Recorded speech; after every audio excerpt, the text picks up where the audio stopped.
हरिओम प्रिय दर्शकों, यदि आपकी कर्क राशि या कर्क लग्न है तो इस वीडियो को पूरे ध्यान से देखिएगा, समझिएगा।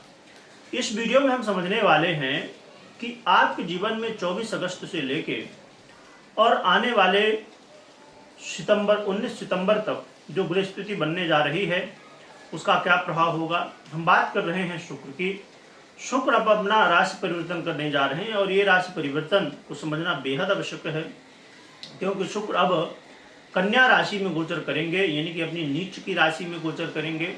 और भी कुछ ग्रह स्थितियां हैं, उन्हें भी समझना जरूरी है। इसके बाद हम फल समझेंगे, क्या प्रभाव मिलेगा और फिर क्या उपाय करने चाहिए, ये भी हम समझेंगे। तो यदि हम ग्रह स्थितियों में बात करें तो शुक्र का ये जो परिवर्तन है 24 अगस्त को, तो ये परिवर्तन नीच की राशि में होगा, परंतु यहाँ पर केतु पहले से ही विराजमान है, जिससे लंपट योग का निर्माण हो जाएगा। और दैत्य गुरु शुक्राचार्य के ऊपर राहु की दृष्टि, देवगुरु बृहस्पति की दृष्टि और साथ में भूमिपुत्र की दृष्टि भी रहने वाली है, यानी कि मंगल की भी दृष्टि रहने वाली है। और मंगल की दृष्टि 26 अगस्त से होगी, क्योंकि 26 अगस्त को मंगल का परिवर्तन होगा। तो इसलिए आप इस बात का ध्यान रखें, क्योंकि शुक्र का तो परिवर्तन 24 को हो जाएगा, 2 दिन पहले। तो इसलिए इस बात का ध्यान रखिएगा।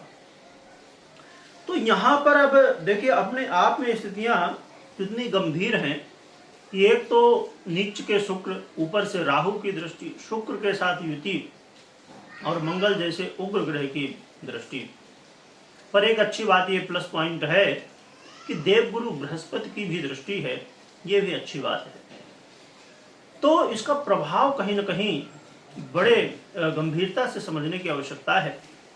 तो देखा जाए तो दैत्य गुरु शुक्र आपके साहस में बहुत ज्यादा प्रभाव डालेंगे, यानी कि आपको इस समय थोड़ा सा ये महसूस हो सकता है कि कहीं ना कहीं आलस्य हो रहा है। मतलब आप चाहते तो हैं कि मेहनत किया जाए, पर अंदर कहीं ना कहीं फिर ऐसा कुछ माहौल बनता है कि लगता है कि नहीं, मेहनत नहीं करना है, यानी कि असमंजस की स्थिति बन जाती है। कभी लगता है कि चलो काम तो कर लें, पर फिर ऐसा लगता है कि नहीं, आज नहीं, कल करेंगे, परसों करेंगे, यानी कि आलस की स्थिति बनेगी, ऊर्जा की कमी महसूस होगी। और इस समय मेहनत जितनी आप करेंगे उतना आपको फल देखने को नहीं मिलेगा, यानी कि कहीं ना कहीं ये देखने को मिलेगा कि मेहनत तो आप बहुत ज़्यादा कर रहे हैं या कर रही हैं, परंतु फल आपको उतना नहीं मिल रहा है। इस समय भाई बंधुओं के साथ वाद विवाद की स्थिति, अरमन की स्थिति, पिता के जीवन में समस्याएं, खासकर स्वास्थ्य से संबंधित समस्याएं देखी जा सकती हैं। और यहाँ पर एक स्थिति ये भी बनने वाली है कि कोई आप परीक्षा में हैं, प्रतियोगिता में हैं, खेलकूद के क्षेत्र में हैं, ऐसे और भी क्षेत्र जहाँ पर कंपटीशन है, वहाँ पर थोड़ा संघर्ष की स्थिति बनेगी और विजय प्राप्त करने के लिए थोड़ा सा मुश्किल बन सकती है, कि मतलब कई बार ये हो सकता है असफलता भी हाथ लगे। तो इसलिए आपको सावधान रहने की आवश्यकता होने वाली है। और इसके अलावा भी एक महत्वपूर्ण स्थिति ये है कि जो लोग आपके बात करते हैं कि हम आपका बहुत अच्छा चाहते हैं, हम आपके बहुत मित्र हैं, है ना, मतलब दिखावा, और अंदर से पता चला कि वो वाली स्थिति की छुरी लिए हुए हैं, तो मतलब लोग आपके प्रति षड्यंत्र कर सकते हैं। और आप जो समझते थे कि ये लोग ही हमारी हेल्प करेंगे, वही लोग आपको धोखा दे सकते हैं। तो यहाँ भी सावधानी बरतें। और एक जो सबसे महत्वपूर्ण स्थिति होती है हर एक व्यक्ति के जीवन में, धन, तो धन की स्थिति में कमी आएगी। हो सकता है कि जो धन आगमन के मार्ग हैं वो बाधित हो सकते हैं। पर यहाँ पर एक बात मैंने कही थी कि एक अच्छी बात है कि देवगुरु बृहस्पति की दृष्टि है। इसका मतलब ये है कि देवगुरु बृहस्पति की दृष्टि बहुत श्रेष्ठ मानी जाती है। और इससे जो जितनी स्थितियां मैंने अभी बताई कि ऐसी ऐसी स्थितियां, समस्याएं बन सकती हैं, तो उन समस्याओं से बाहर निकलने का मार्ग आपको मिल सकता है। और यदि देवगुरु बृहस्पति आपकी जन्म कुंडली में मजबूत हैं या आप देवगुरु बृहस्पति को मजबूत करते हैं तो ये स्थितियां काफ़ी हद तक संभाली जा सकती हैं, अनुकूल की जा सकती हैं।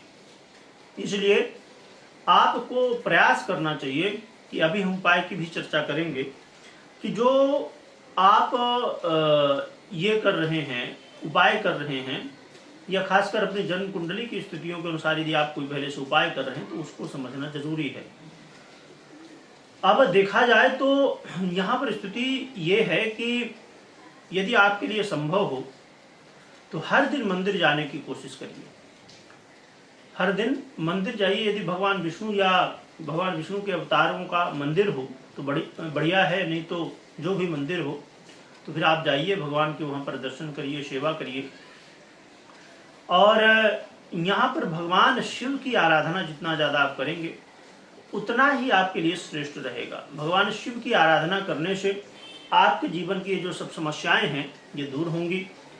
और गाय को चारा खिलाएं और जो काले कुत्ते होते हैं उनको भी कुछ खिलाएं, खासकर शनिवार या बुधवार को, तो ये आपके लिए अच्छा रहेगा। शनिवार को खिलाएं तो भी ज़्यादा बढ़िया रहेगा।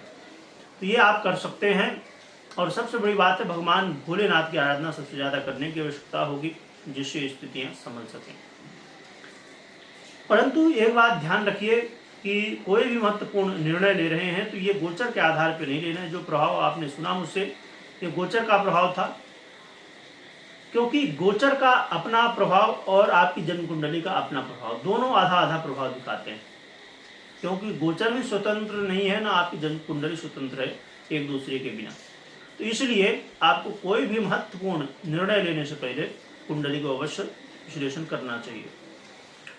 और साथ में कमेंट में जय भोलेनाथ या ओम नमः शिवाय भी लिख सकते हैं। और लिखने के साथ मानसिक या वाचिक जैसे भी हो भगवान का स्मरण करिएगा, क्योंकि कलयुग में सबसे बड़ा रास्ता है भगवान की प्राप्ति, भगवान की कृपा प्राप्ति का भगवत नाम स्मरण। वीडियो देखने के लिए बहुत बहुत धन्यवाद।